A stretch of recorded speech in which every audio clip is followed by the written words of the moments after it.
You protect your land because you really care about it. And that got us started in 1986. We donated our first conservation easement. Easements are a great way for a landowner to do what I call permanent land planning. The conservation easement is a great tool for the landowner because it allows the landowner to put the protections in place that they want. It's voluntary and it is forever. And that's another great thing about, I think, the Capital Region Land Conservancy. It's for not just the Tuckahos of the world, like this National Historic Landmark where Thomas Jefferson lived for 7 years, but it's also for the small property.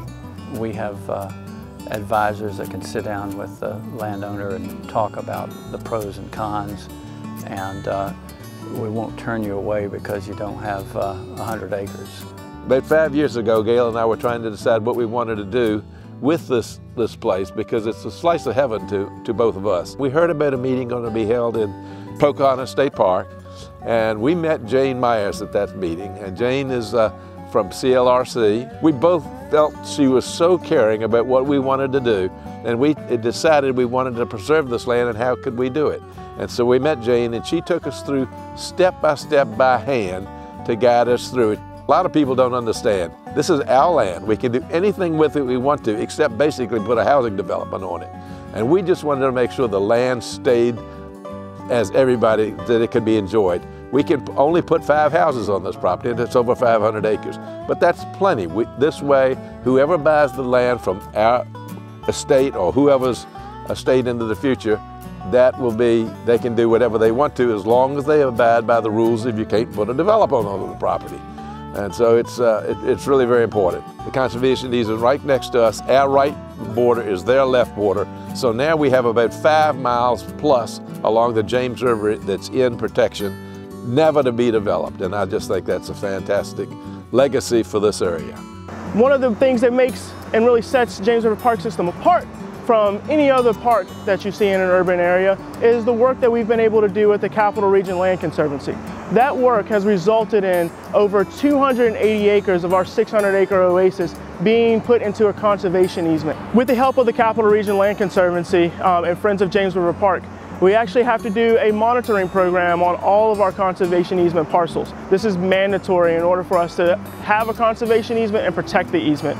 The park system itself, by having this protected easement on it, allows for a greater protection of the watershed of the James River itself. This is all government-owned land. This is land that's owned by the people. So we should be managing this land that is owned by the people appropriately. And that means by protecting it and protecting our waterways so that we all have clean drinking water and all of our fish and other animals that live here in the James and call it home are able to thrive along beside us. The property was bought by my great-grandmother 130 years ago, and she really worked hard to get it. I figured if she worked so hard to get this property and have it made into one big piece, the least I could do was try to keep it whole in perpetuity. The Capital Region Land Conservancy has bent over backwards to help me get an easement. They have worked with me. They have told me what I needed to do. They have really made me glad that I decided to get an easement. Even though the property will go out of my hands and out of my family, I think it should stay in one big piece as long as possible. As I said, I am very glad that the Capital Region Land Conservancy has been so good about helping me get an easement and protect this land for as long as it will last.